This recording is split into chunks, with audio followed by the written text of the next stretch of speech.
বন্ধুরা আমরা জানি যে অনেক দিন ধরে ইন্টেলের অবস্থা টাইট করে রেখেছে হচ্ছে এএমডি। তার উপরে যখন অ্যাপেল তাদের M1 চিপের সঙ্গে এলো, তার ফলে কি হলো, আগে অ্যাপেল ইন্টেলের চিপসেট ইউজ করতো তাদের ল্যাপটপ মানে ম্যাকবুক বা তাদের ডেস্কটপ যে কম্পিউটার রয়েছে সেখানে, কিন্তু এখন অ্যাপেল নিজের M1 চিপ ব্যবহার করে সেগুলোতে।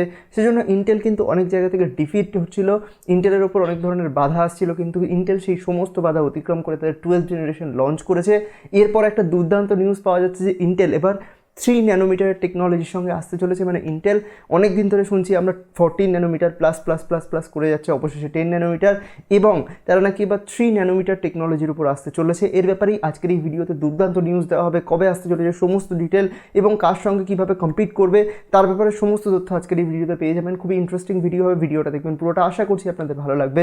আসসালামু আলাইকুম বন্ধুরা, আমি রাইহান মুস্তাফিজ। তাহলে চলুন আর দেরি না করে ভিডিওটা শুরু করা যাক। বন্ধুরা আমরা জানি TSMC বা তাইওয়ান চিপ ম্যানুফ্যাকচারিং কোম্পানি কত বড় একটা কোম্পানি, যদি আমরা কথা বলি চিপ ম্যানুফ্যাকচারিংয়ের ব্যাপারে। এজন্য ইন্টেল এবার কী করছে, ডাইরেক্ট TSMCর সঙ্গে কন্ট্যাক্ট করে তাদের চিপগুলো তৈরি করবে। আমরা জানি AMD অনেক দিন ধরেই সেটা করে আসছে, ইন্টেল এবার শুরু করেছে TSMCর সঙ্গে কম্বাইন করে একটা নতুন চিপ বের করার ক্ষেত্রে। ইন্টেল অনেক দিন ধরেই এটা প্ল্যান করছিল, যদি আমরা জানি যে অ্যাপেল তাদের 3 ন্যানোমিটারের চিপসেট খুব তাড়াতাড়ি নিয়ে আসার চেষ্টা করছে, বা অ্যাপেল তাদের 3 ন্যানোমিটারের চিপ নিয়ে আসবে এরকম সবাই শুনতে পাচ্ছে।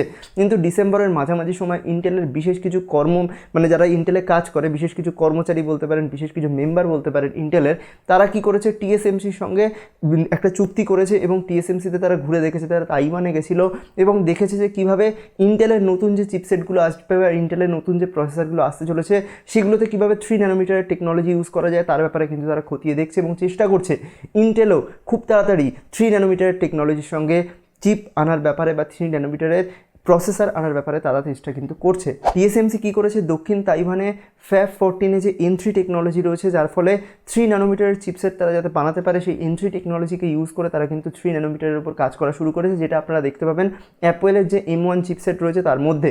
আমরা জানি অ্যাপেলের যে M1 চিপসেট বর্তমান সময় 5 ন্যানোমিটারের, সেটা TSMC সেটাকে প্রডিউস করে এবং খুব তাড়াতাড়ি তারা 3 ন্যানোমিটারে শিফট করছে, কিন্তু ইন্টেল এখানে মাঝখানে ঢুকে গেছে এবং ইন্টেল চাইছে তাদের যে প্রসেসরগুলো আসবে সেগুলোও যেন 3 ন্যানোমিটারের টেকনোলজির উপর তৈরি হোক।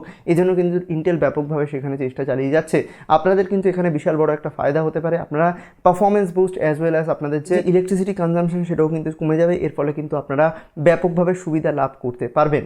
আমরা যদি এখানে 5 ন্যানোমিটারের যে টেকনোলজি রয়েছে তার সঙ্গে 3 ন্যানোমিটারের তুলনা করি, এমনিও আমরা জানি যে 5 ন্যানোমিটারের টেকনোলজিও দুর্দান্ত, আমরা যদি তার সঙ্গে 3 ন্যানোমিটারের তুলনা করি তাহলে আমরা হিউজ আপডেট দেখতে পাবো। কী কী আপডেট রয়েছে এখানে, যে GAA বা গেট অল অ্যারাউন্ড রয়েছে, তার যে নোড রয়েছে সেই নোডের কার্যক্ষমতা প্রায় এখানে বলছে যে 30% ইম্প্রুভ হবে। এছাড়াও যে কারেন্ট খরচা সেটাও নাকি 50% অবধি কমে যাবে 5 ন্যানোমিটারের টেকনোলজির তুলনায়, মানে প্রসেসরে যে কারেন্ট লাগছিল সেটা 50% অবধি কমে যেতে পারে। এটা কিন্তু একটা হিউজ জাম্প আপ।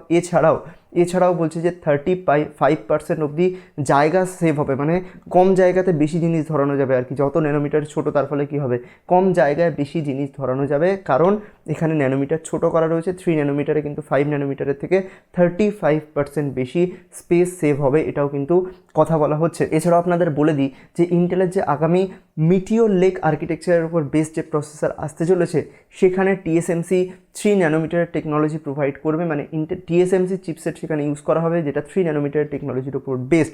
মাথায় রাখবেন মেটিওর লেক যে আর্কিটেকচারটা আসতে চলেছে সেখানে। তার ফলে আপনারা বুঝতে পারছেন যে AMD যেরকমভাবে এগিয়ে যেতে চলেছে সেরকমভাবে ইন্টেলও কিন্তু পিছিয়ে নেই, ইন্টেলও কিন্তু TSMCর হাত ধরেছে এবং আমরা হয়তো খুব তাড়াতাড়ি আগামী বছরেই দেখতে পাবো যে ইন্টেলের আরও ভালো ভালো প্রসেসর আসছে এবং সেটা হয়তো 3 ন্যানোমিটারের টেকনোলজিও আমরা খুব তাড়াতাড়ি দেখতে পাবো, এটা আশা করা যাচ্ছে। এছাড়াও আপনারা একটা জিনিস জেনে খুশি হবেন যে TSMC $7 বিলিয়ন একটা কিন্তু ফ্যাক্টরি তৈরি করেছে, যেটা শুধুমাত্র TSMC না, TSMC এবং সোনি এই দুটো কোম্পানি সংঘবদ্ধভাবে কিন্তু জাপানে একটা $7 বিলিয়ন একটা ফ্যাক্টরি তৈরি করেছে, যেখানে তারা চিপ ম্যানুফ্যাকচার করবে এবং আরও খুব অদূর ভবিষ্যতে আমরা দেখতে পাবো হয়তো আরও কম ন্যানোমিটারের আরও সুন্দর সুন্দর টেকনোলজি হয়তো TSMCর তরফ থেকে আমরা দেখতে পাবো, যার ফলে যে চিপ রয়েছে তার যে কোয়ালিটি সেটা হয়তো অনেক বেশি ইম্প্রুভ হবে আশা করা যাচ্ছে। বাই দ্য ওয়ে, আপনাদের কি মনে হয় যে AMD, ইন্টেল এবং হচ্ছে অ্যাপেলের M1 যে চিপসেটগুলো রয়েছে তার মধ্যে সবচেয়ে ভালো, মানে সবচেয়ে এগিয়ে কে যাবে? এখানে কি AMDকে ইন্টেল বিট করতে পারবে প্রপারলি? যদি এখন 12 জেনারেশনের সঙ্গে অনেকটাই টক্কর দিচ্ছে, এখন কি ইন্টেল অনেকটাই এগিয়ে যাবে? নাকি অ্যাপেলের M1 চিপ সবচেয়ে এগিয়ে থাকবে 2025 সালের মানে ফার্স্ট কোয়ার্টারের আমরা কথা বলি, তাহলে কী রেজাল্ট হবে, আপনাদের কী মতামত? মানে ধরুন এখন 2021 সালের লাস্ট, মানে 2022 সাল পুরোটা যাবে, 2023 সাল পুরোটা যাবে, 2024 সাল পুরোটা যাবে, মানে 3 বছর।